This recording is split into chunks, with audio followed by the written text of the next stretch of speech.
Diz o texto: então começou ele a ensinar-lhes que era necessário que o Filho do Homem sofresse muitas coisas, fosse rejeitado pelos anciãos, pelos principais sacerdotes e pelos escribas, fosse morto e que depois de 3 dias ressuscitasse. E isto ele expunha claramente, mas Pedro, chamando-o à parte, começou a reprová-lo. Jesus, porém, voltou-se e, fitando os seus discípulos, repreendeu a Pedro e disse: arreda, Satanás, porque não cogitas das coisas de Deus, e sim das dos homens. Verso 33, vamos ler a uma só voz, todos. Jesus, porém, voltou-se e, fitando os seus discípulos, repreendeu a Pedro e disse: arreda, Satanás, porque não cogitas das coisas de Deus, e sim das dos homens. Verso 33, uma outra versão diz o seguinte: Jesus se virou, olhou para seus discípulos e repreendeu a Pedro: afaste-se de mim, Satanás, disse ele, você considera as coisas apenas do ponto de vista humano e não da perspectiva de Deus. Irmãos amados, a minha Bíblia, a formatação da minha Bíblia, assim a formatação de algumas Bíblias aqui, Bíblia com inário, às vezes uma Bíblia marrom, ela marca esse ponto, até para me facilitar, que me ajudou muito, até na virada da página. Nós vimos até o capítulo 8, verso 30, que Marcos mostrou Jesus como o leão de Judá, cheio de autoridade e poder, invencível. Ninguém conseguia barrar Jesus. Demônios, legiões de demônios, pessoas que se levantavam contra ele, grupos inteiros que queriam matar a Jesus. Ninguém conseguia vencer o leão de Judá. Agora, no virar da folha, depois que Pedro confessa que Jesus é o Cristo, ou seja, que ele é ungido, ele é o rei. E eu não sei se vocês lembram, do domingo passado eu disse que parecia que havia uma ansiedade em Jesus, uma boa ansiedade para que chegasse esse momento, porque Jesus perguntava várias vezes: quem diz os homens que eu sou? E ele perguntava para os discípulos: mas vós, quem diz que eu sou? De tal forma que ele chegava, talvez pessoalmente ou em grupo, ele fazia essa pergunta várias vezes. Ele queria que chegasse esse momento, onde Pedro reconhecesse que ele era ungido do Senhor, Cristo de Deus. Agora você vai ver no versículo 31 que ele começa a ensinar-lhes um ponto específico da sua missão. E agora nós vamos ver não um outro Jesus, mas o mesmo Jesus, mas de uma perspectiva diferente. Nós não estamos vendo mais o leão, apesar de que ele continua fazendo milagre, ele continua curando, ele continua enfrentando inimigos e vencendo inimigos, mas você vai ver pouco a pouco o Cordeiro de Deus. Na primeira parte, Jesus foi conhecido pela sua autoridade e pelo seu poder.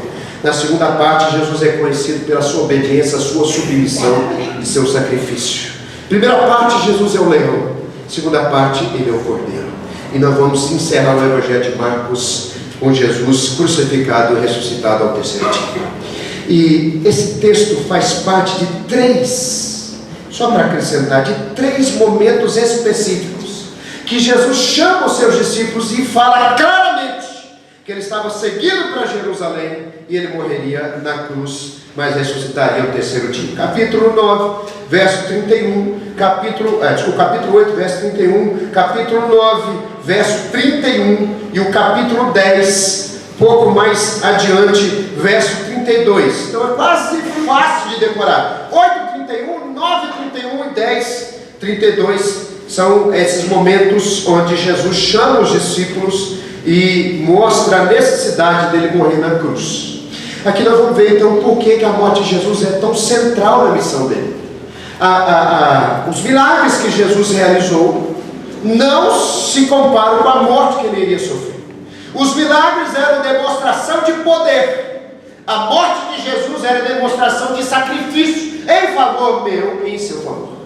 Então nós vamos ver aqui 3 verdades acerca da morte de Jesus, acerca da cruz do Senhor Jesus. Essa mensagem tem por tema então Jesus e a sua cruz. Jesus e a cruz. Verso 31 até o verso 32 você vai ver a necessidade da cruz. Verso 32, a segunda parte do verso 32, você vai ver a incompreensão da cruz. Verso 33, você vai ver o inimigo da cruz, a necessidade da cruz, a incompreensão da cruz e o inimigo da cruz. São essas 3 verdades nós vamos ver hoje e vamos aplicar essa mensagem no nosso coração, que é fascinante, é fora de série o que nós vamos ver aqui. Em primeiro lugar, Jesus então explica no verso 31 a necessidade da cruz. A palavra que está aí, olha, então começou ele a ensinar. Você vê que há um novo começo, que é uma nova ênfase, que é um novo ponto, há uma virada de página. Alguma coisa agora vai acontecer. Jesus está se mostrando de uma forma diferente. Que era necessário que o Filho do Homem sofresse muitas coisas, fosse rejeitado pelos anciãos. Eu queria que você grifasse essas palavras que eu vou dizer. Primeiro, necessário. Essa palavra quer dizer atrelado ou atado. Dentro dos desígnios de Deus, a morte de Jesus e o sofrimento de Jesus estava atado, e era algo que não poderia deixar de acontecer. Fazia parte do propósito de Deus, dos desígnios de Deus. A morte do Senhor Jesus era algo que estava totalmente atrelado à vontade soberana de Deus. Era necessário. Jesus não vai explicar por que era necessário, mas ele vai afirmar isso. É necessário. Lá na frente ele vai explicar por que era necessário, mas aqui só está dizendo e afirmando: a cruz é necessária. Vocês têm que entender isso. Mas o que ele enfatiza, ele nem vai explicar por que ele vai ressuscitar. Ele não explica agora, ele vai explicar só lá na frente. Mas ele está afirmando, ele está inculcando o ensinamento dos discípulos. Vocês até agora ficaram fascinados com os meus milagres, e a luz da minha glória está ofuscando seus olhos de algo que é necessário dentro do propósito de Deus. Vocês têm que enxergar isso, que é a necessidade da minha morte na cruz. E ele vai enfatizar principalmente a sua humilhação, que nós chamamos em teologia de humilhação do Cristo. Ele vai falar dos seus sofrimentos, sofreria muitas coisas. Interessante, você vai ver antes, nessa primeira parte, quando Jesus está sendo mostrado como leão de Judá, certas curas, Jesus ele geme, ele demonstra uma compaixão através de gemido. Quando você vai ver um pouquinho mais para frente, no capítulo 9, um pouquinho mais para frente, Jesus ele vai libertar um menino possesso. Ele chega para a multidão que chega para ele e dá uma palavra que mostra esse sofrer de Jesus. Ele demonstra que tudo isso que ele fazia e a incredulidade das pessoas em relação a ele o fazia sofrer. É por isso que ele diz que o Cristo, o Filho do Homem, sofreria muitas coisas. Jesus chega para a multidão que abordou ele, dizendo assim: nós não conseguimos expulsar o demônio que está nesse menino. Esse demônio pega esse menino, lança ele na água, lança ele no fogo, ele rola no chão, espuma a boca, e nós chamamos seus discípulos também não conseguiram expulsar. Aí Jesus chega para ele e fala: só geração incrédula, até quando vos sofrerei? Jesus manifesta que tudo isso que era, que vinha até ele, de cargas e de incredulidade, de rejeição, isso causava sofrimentos nele. Fazia parte do processo de Deus para nossa salvação, o sofrimento de Jesus. Nós vamos ver no Evangelho também, porque fala da Boa Nova, explica a Boa Nova, mas na carta de Paulo aos Romanos, por que Jesus teve que sofrer. Às vezes nós olhamos para Jesus e achamos que Jesus era um mártir. Jesus sofreu por defender uma causa. Ele é um mártir, um libertador, um guerrilheiro. Ele foi um mártir político que enfrentou o sistema religioso. Meu querido, seria uma visão às vezes socialista daquilo que Jesus era, que não tem nada a ver com aquilo que ele veio realmente fazer. Jesus não era um mártir, Jesus era um sacrifício. Isaías 53, verso 10 diz o seguinte: que todavia ao Senhor agradou moê-lo. Você levou a sério isso que Isaías fala? Diz o texto: quando der ele a sua alma pelo pecado, ele verá a sua posteridade, verá o fruto do penoso trabalho da sua alma, e ficará satisfeito, e a vontade do Senhor prosperará nas suas mãos. Em outra palavra, tudo que Deus tinha para fazer para me salvar e te salvar, tinha que passar por essa moagem de Jesus. Jesus tinha que ser moído em meu lugar e em seu lugar. Jesus não era um mártir, ele era um sacrifício. Ele não era um guerrilheiro, ele era um cordeiro. Ele foi oferecido em meu lugar, em seu lugar. O Senhor moeu Jesus para que a justiça de Deus, a ofensa dos nossos pecados contra Ele fosse satisfeita em Jesus, para que Ele não moesse você, para que você não recebesse de Deus o juízo. Ele derrama seu juízo sobre o seu filho. Isso nós chamamos de substituição. Jesus foi um sacrifício que substituiu. Vocês lembram de Isaac? Vamos começar com Adão primeiramente.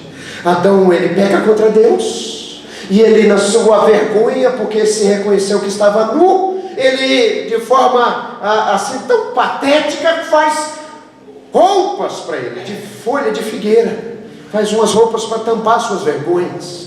Quando Deus o aborda, ele foge de Deus por vergonha, e depois de Deus mostrar para ele o seu pecado, e prometer a ele um que viria para esmagar a cabeça da serpente, ele então sacrifica um animal, e faz roupas de um animal morto, para cobrir a vergonha de Adão o pecador, o Adão que caiu no pecado. Alguém teve que morrer, para que o pecado fosse coberto, para que a vergonha fosse coberta. Quando você chega em Gênesis 22, você encontra Abraão sendo provado por Deus, e Deus fala para Abraão: toma seu filho, seu único filho Isaque, vai no monte que eu lhe mostrarei e sacrifica a mim.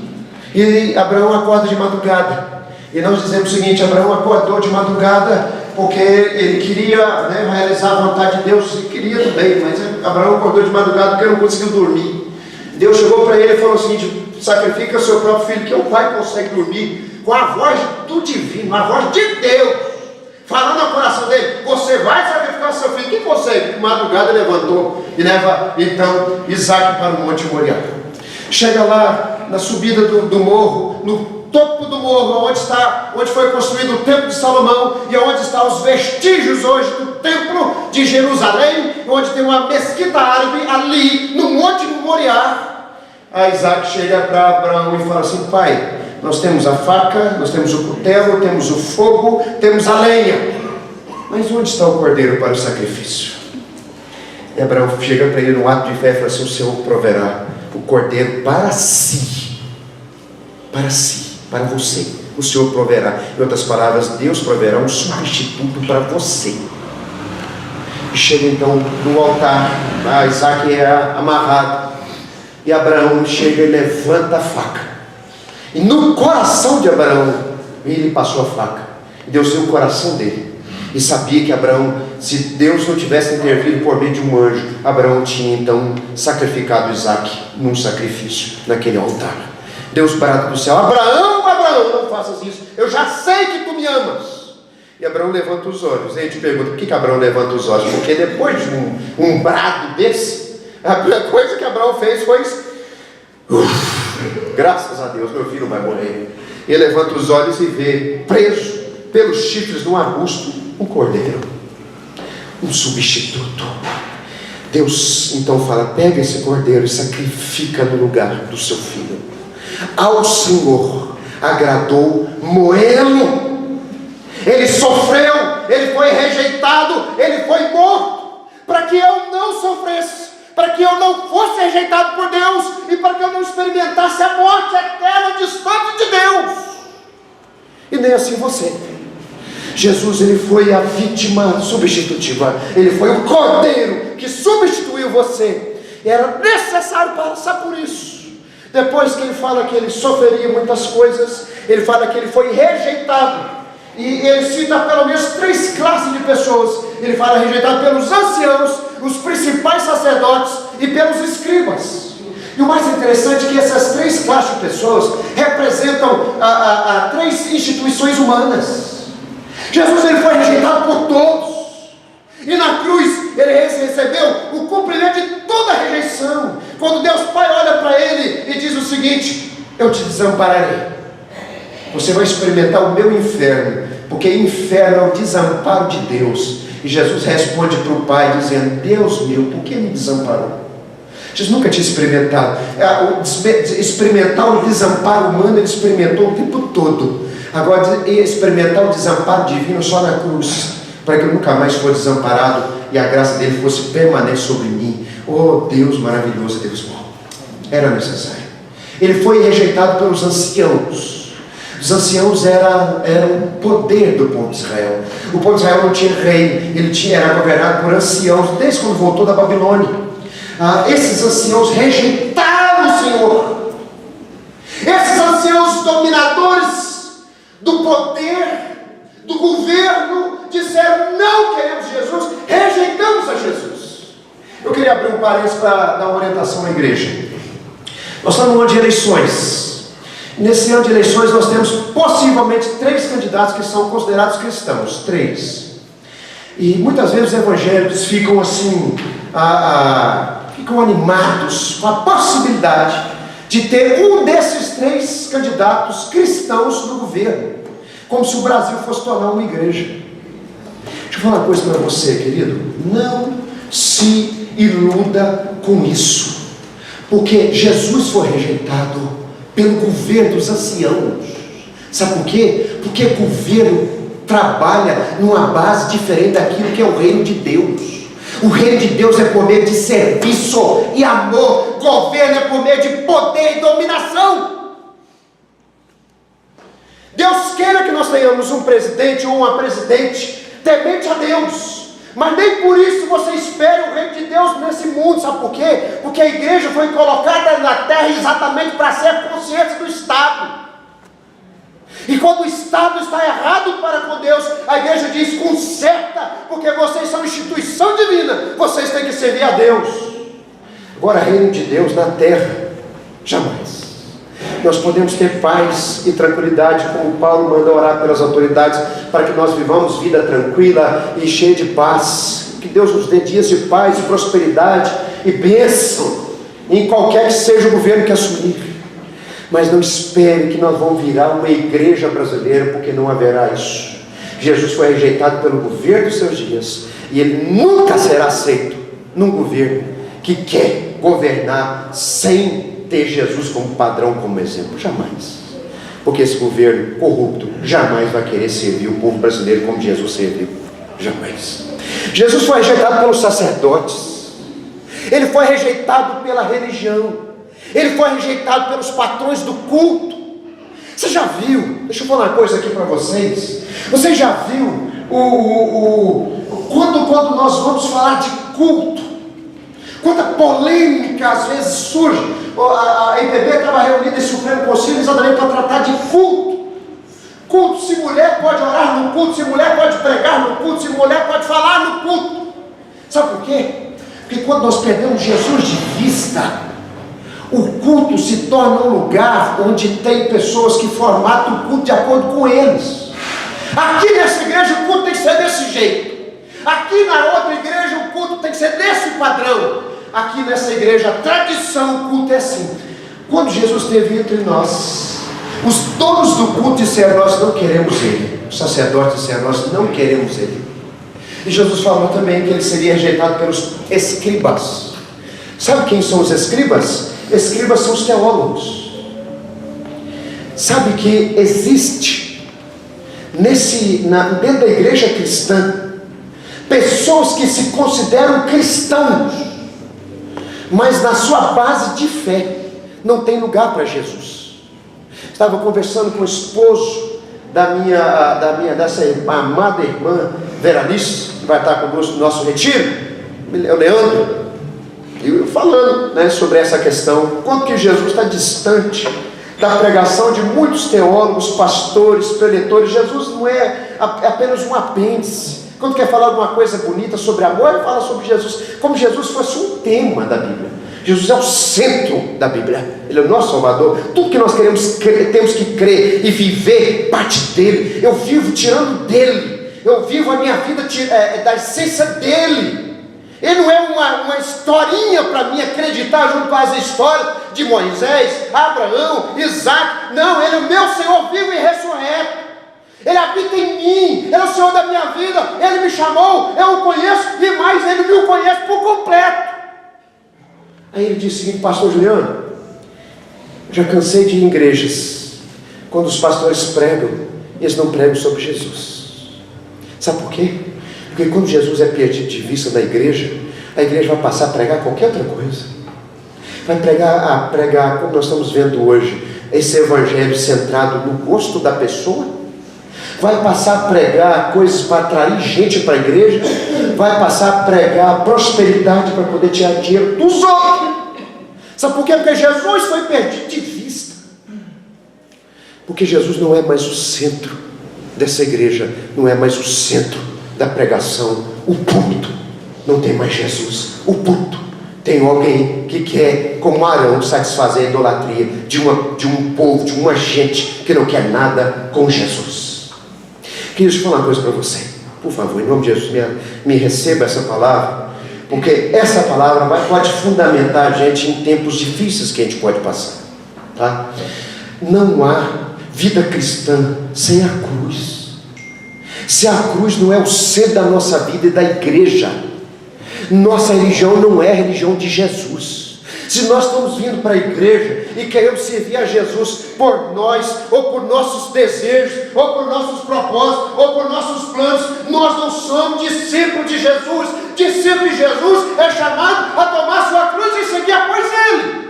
As demais coisas são bênçãos, as demais coisas são complemento, as demais coisas são mimos de Deus nessa terra, porque o que nós somos chamados a receber nesse mundo é uma cruz dos nossos ombros e segui-lo após Ele, para que nós possamos servir nesse mundo. Não há cruz fácil de ser carregada. É por isso que muita gente abandona, é por isso que muita igreja não deixa de pregar essa cruz, porque a cruz nos humilha, porque a cruz nos chama para um compromisso de fidelidade total. Olhar para a radicalidade do amor de Jesus em ser moído por nós na cruz, e olhar para nós, olhar para o nosso compromisso tão miserável, a nossa fidelidade tão fraca, é olhar e falar assim: meu Deus, eu sinto vergonha de ser crente. Você já disse isso? Você já disse isso? Eu já disse isso muitas e muitas vezes. Senhor, eu tenho vergonha de ser crente.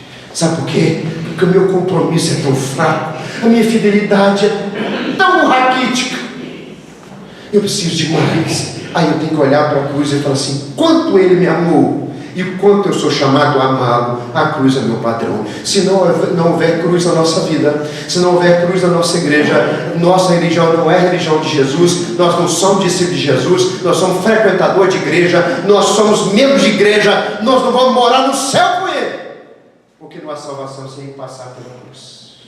Deixa eu dizer uma coisa aqui para vocês. Deixa eu dizer uma coisa muito simples. É a mensagem da cruz que atrai o pecador.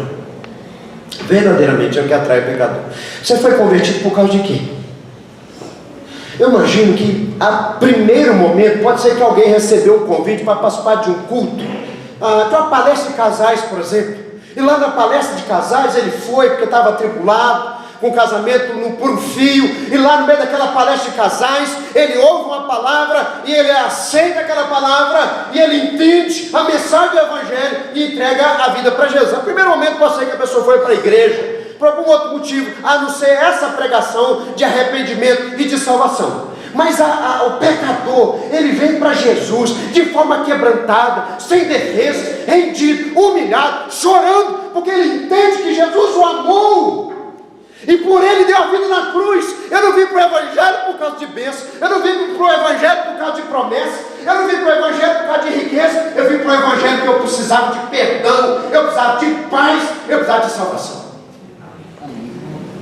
Não há vida cristã sem passar pelo sangue da cruz, e a cruz ensanguentada.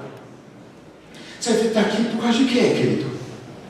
É da cruz que nos nivela.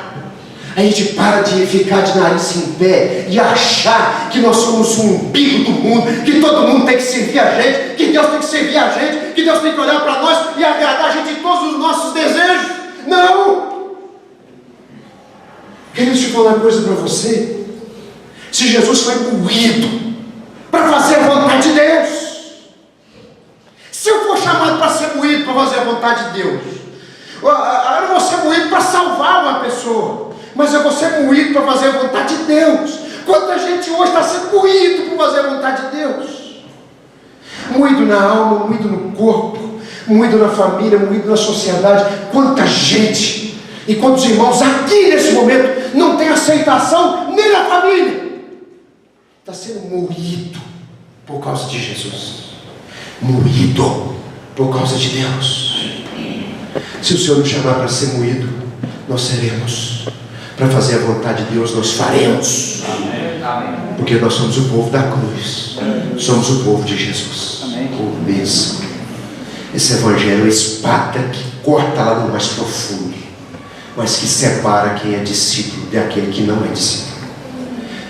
Em nome de Jesus. Abra comigo ainda no mesmo texto, e você vai ver agora que Jesus diz no começo do verso 32, ele fala que vai ser rejeitado pelos anciãos, sacerdotes e escribas. O poder, a religião e a teologia não aceitou Jesus e nunca vai aceitar.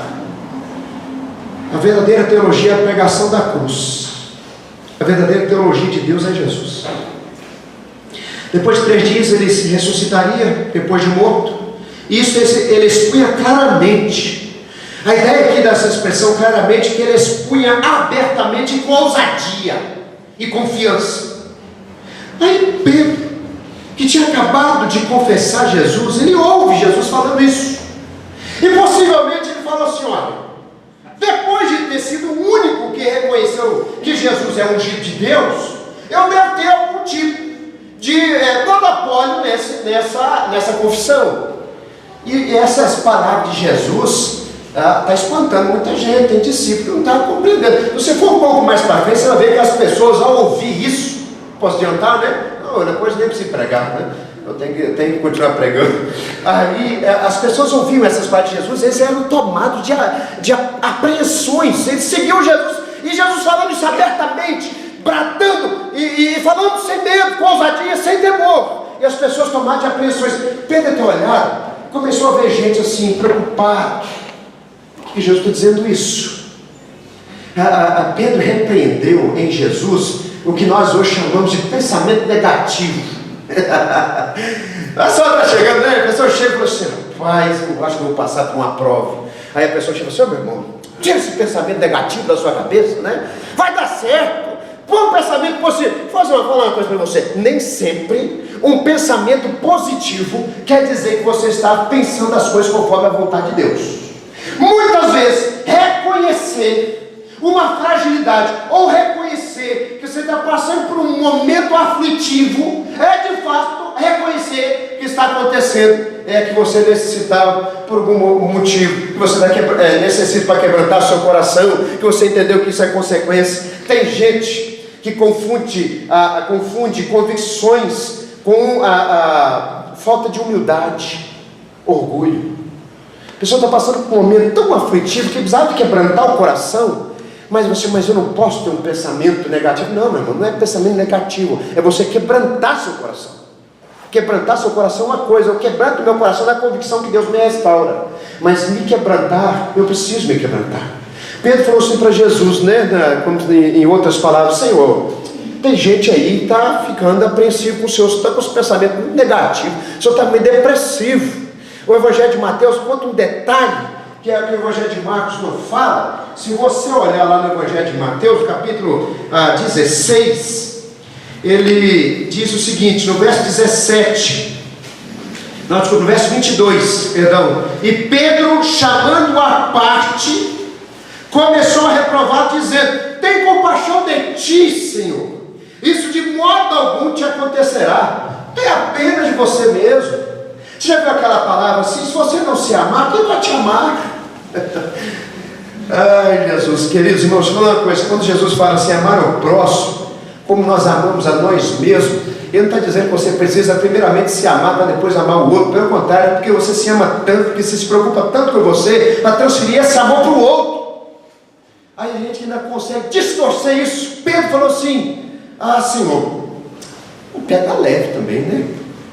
Tem uma coisa, eu sou Pedro da confissão, eu sou Pedro lá, no Evangelho de Mateus, que falou que o Senhor falou que era a rocha. A rocha nada, é gelatina, nada de rocha, a rocha é o Senhor. Eu sou Pedro que discerniu, o senhor lembra? Eu sou Pedro que o Pai deu a revelação. Então, meu irmão, atenda o meu conselho. É sério, o conselho do Pedrão, né? Você está pegando pesado com você. A falta de entendimento da cruz é que está sendo mostrado aqui. Humanamente falando, reconhecer Jesus e a necessidade dele morrer na cruz não tem condições de nós reconhecermos. É que Paulo fala que ela é loucura para os gentios, para os gregos, escândalo para os judeus. E humanamente falando e carnalmente falando, é impossível entender. Pedro não entendeu. E deixa eu dizer uma coisa para você, querido, muito simples e de uma forma assim, bem prática. Se Pedro não entendeu, você tem que pedir a Deus sempre: Senhor, abre minha mente para entender o propósito do sacrifício do seu filho na cruz. Porque se Pedro, que andou contigo todo o tempo, recebeu a revelação de Deus, não compreendeu, e nesse momento foi usado por Satanás para desviar Jesus do caminho da cruz, eu corro o risco de perder de vista a sua cruz e seguir por outro caminho que o Satanás quer que eu siga. Deixa eu falar uma coisa aqui para você. Todos nós, como discípulos de Jesus, sempre vamos lutar para ver o mundo de dois pontos de vista. Nós estamos numa batalha espiritual. O crente verdadeiro, autêntico, está numa batalha espiritual. E ele vai estar sempre lutando para ver o mundo de duas formas: ou ver o mundo conforme Jesus, ou ver o mundo conforme Satanás. E nesse ponto, Pedro não estava vendo as coisas conforme Jesus queria que ele visse. Ele estava vendo as coisas conforme o mundo, conforme a carne. E depois, um pouco para frente, Jesus vai revelar conforme Satanás. Satanás induziu Pedro nesse momento específico. Nós temos que clamar a Deus sempre, para que Deus nos dê uma mente, um coração centrado na visão de Deus para nós, a visão de Deus para o mundo. Olhar o mundo com o olhar de Deus. E isso somente quem consegue é quem está firme na palavra e não abandona a palavra e não negocia essa palavra. Mas é exatamente isso que Satanás vai querer fazer. Olha, no instante Pedro recebe uma revelação do céu e diz: tu és o Cristo, o Filho de Deus vivo. No outro instante, como que é impressionante a capacidade de Satanás de conduzir uma pessoa tão firme, tão convicta para uma direção errada na sua convicção. Tem crente que começa convicto, mas Satanás não tira a convicção dele, ele direciona a convicção para outro lado, conforme Satanás quer que ele tenha as convicções. Ele não tira as convicções dentro dele, ele direciona, ele desvia essas convicções. Um momento Pedro confessa, uma caminhada à frente, Pedro desvia a sua convicção e disse: o senhor não vai passar pela cruz, não é necessário. Quem disse isso? Pega leve, não é necessário. Eu sou Pedro, aceito o meu conselho, eu sou o cara, ouve. Jesus então o repreende. É exatamente isso que Paulo vai falar o tempo todo, e principalmente na segunda carta dele, capítulo 11 de Coríntios. Segunda carta de Paulo aos Coríntios, capítulo 11. Olha o que Paulo vai falar, que interessante. Verso 3 e verso 4. Abra comigo. Querido, se Pedro, nesse momento, caiu em tentação, quanto mais o pastor Juliano, quanto mais você. Nós somos mais fracos. Nós estamos muito aquém da caminhada de consciência e de santidade de Pedro, de entendimento de santidade de Pedro. Nós estamos muito aquém. Nós temos que vigiar muito mais. Nós estamos em batalha. Nós não podemos apoiar no nosso entendimento, nem na nossa força. Nós temos que nos apoiar na sabedoria de Deus e no poder do Espírito Santo. Estamos em batalha. Você está em batalha. Satanás, enquanto não quer arrancar de você a semente semeada, ele vai direcionar essa semente para outro lugar, para que você distancie o seu olhar de Jesus e você compreenda as coisas diferente do que Jesus se compreende. Capítulo 11 da segunda carta de Paulo aos Coríntios, verso 3, capítulo 11, verso 3. Mas receio que assim como a serpente enganou a Eva com a sua astúcia, assim também seja corrompida a vossa mente e se aparte da simplicidade e pureza devidas a Jesus, a Cristo. A Satanás, ele vai distorcendo duas coisas principais: simplicidade, andar com Jesus na simplicidade de uma vida quebrantada, comprometida, obediente. Ou você vai misturar com o mundanismo. Ou você complica o que é simples, ou você mundaniza aquilo que devia ser santo. Satanás vai trabalhar isso na vida da igreja. Se na verdade vindo alguém prega outro Jesus que não temos pregado, ou se aceitais espírito diferente que não tendes recebido, ou evangelho diferente que não tendes abraçado, a esse de boa mente o tolerais. E você vai ver que Pedro estava cheio de boas intenções. De boa mente vocês toleram coisas de Satanás. De boa mente vocês estão sendo desviados por Satanás. Com boas intenções vocês estão seguindo os conselhos de Satanás. Querido, falta de entendimento daquilo que o Senhor Jesus fez e realizou na cruz é o principal ponto onde Satanás vai tocar para tirar você do propósito de Deus. Foi assim com o apóstolo Pedro. Ele não compreendeu por causa a necessidade da morte do Senhor Jesus na cruz. E vai ser assim com todo crente legítimo. A intenção dele é desviar seus olhos do sacrifício do Salvador. É por isso que você vai ver igrejas cheias pregando prosperidade. Pregar prosperidade não tem necessidade de cruz. Pregar prosperidade é pregar um Jesus vitorioso. Agora, vai falar da cruz numa igreja dessa, vai vir um monte de Pedro dizer o seguinte: Juliano, pega leve, dessas mensagens não vão trazer as pessoas para a igreja. Realmente vai espantar os cabritos, vai deixar só as ovelhas. Porque a ovelha segue o bom pastor, porque o bom pastor deu a vida pelas ovelhas. Coisa boa, gente.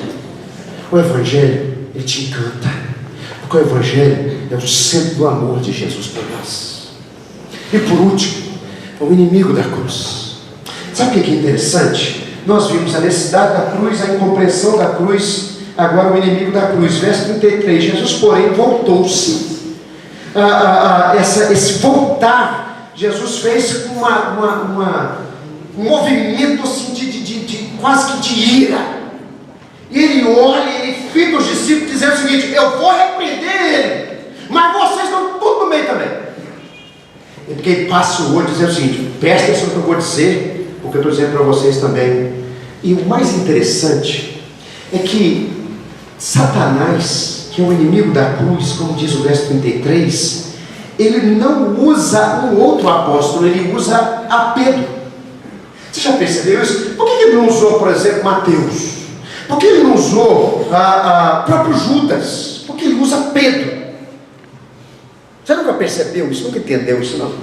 A ideia é aqui, Satanás aparece duas vezes no Evangelho de Marcos só, diretamente, ele é mencionado por Jesus. Quando Jesus fala de amarrar o valente, ele menciona que ele está falando de Satanás, mas diretamente ele aparece duas vezes. Uma no deserto, quando ele tenta Jesus. Lá no deserto ele oferece glória, lá no deserto ele oferece todo tipo de conforto para Jesus. Aqui, nesse lugar onde Pedro está, ele oferece segurança, conforto, comodidade. Não vai morrer na cruz, calma, pode ficar tranquilo, a cruz não é para você, tá? Você não precisa de cruz, você precisa de gente para poder cuidar de você, você precisa de gente para poder fazer a bondade para você. Vê se Jesus aí não é o Jesus verdadeiro.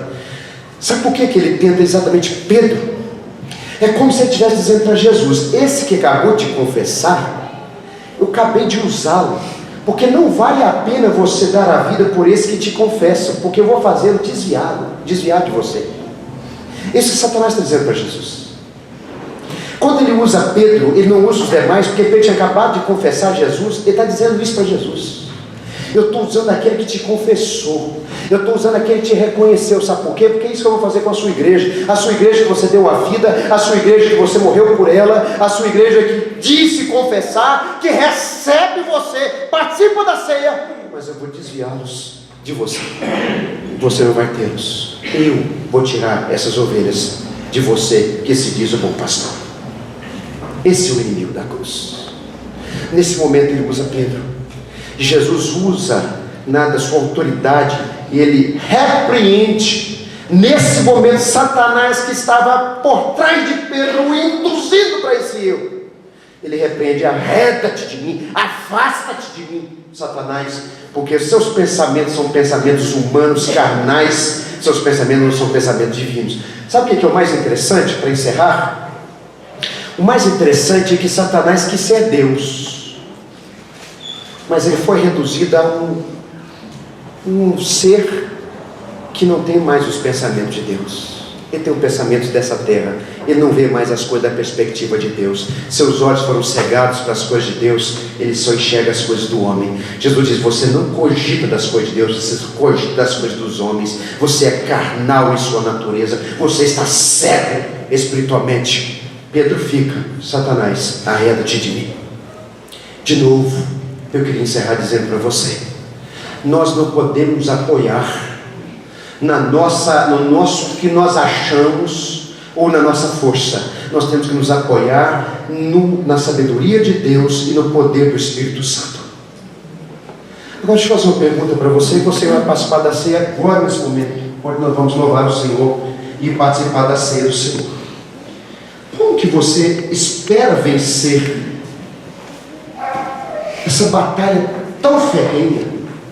Satanás quer desviar você de todas as formas do propósito de Deus para a sua vida. Como que você espera vencer sem conhecer a palavra? Como que você espera vencer sem ser capacitado pelo poder do Espírito Santo? Como? Você acha que vai vencer por tanto de tempo de crente que você tem? Você acha que vai vencer pela sua carnalidade? Você acha que você vai vencer na sua força de vontade? Nós somos fracos. Se o Senhor não segurar a nossa mão, nós vamos tornar marionetes. E Satanás vai fazer o que ele quis fazer com Pedro, e conseguiu pelo menos por um momento. Vai desviar aqueles que confessaram amar a Jesus e amar a mensagem da cruz. Vai desviar para longe dele. É hora de você encher da palavra, querido. É hora de você buscar o Espírito Santo de Deus. É hora de você quebrantar. É hora de consagrar sua vida. É hora de quebrantar seu coração. É hora de ser cheio de Deus, para que você não sucumba, para que você não seja derrotado, para que você não caia. É necessário a cruz, porque na cruz Jesus foi moído por nós. Amém. É necessário compreender a cruz, porque sem cruz não há discípulo de Jesus, sem cruz não há igreja. É necessário resistir o inimigo da cruz. E para resistir o inimigo da cruz, você precisa de sabedoria de Deus, você precisa de poder de Deus. Que o Senhor te enche de sabedoria, que o Senhor te enche de poder. Poder do Espírito Santo sobre a sua vida. Paulo fala que nós não recebemos um espírito de temor, de um espírito que não nos leva a reconhecer que nós somos dependentes dele. Pelo contrário, enquanto o Espírito Santo de Deus está agindo, mais você se reconhece dependente dele, e por outro lado, mais ousado você fica nele, porque você se reconhece: Senhor, se não fosse o Senhor que me segura na mão, eu não consigo vencer, mas por causa do Senhor estar me segurando na mão, eu enfrento e venço em nome de Jesus. Não por pensamento de boa vontade, mas movido de sabedoria, movido no poder, movido em fé, movido em graça. Eu vejo conforme Deus vê, eu caminho conforme Deus quer que eu caminhe, eu sirvo como Deus quer que eu sirva, eu luto como Deus quer que eu lute, porque o Espírito Santo de Deus está me dando discernimento e me capacitando para seguir nessa batalha. Que Deus te enche de poder, que Deus te enche de sabedoria. As duas coisas não se excluem. Você precisa da palavra e você precisa do Espírito. É na palavra que você firma as suas convicções, é no Espírito que você firma as suas bases. É na palavra que seus olhos são limpos, e é no Espírito que você é capacitado a seguir a vontade de Deus para a sua vida. Santa Ceia é momento também de ser fortalecido. Meu desejo é que você seja cheio, saciado, e possa cada vez mais se robustecer na sua fé.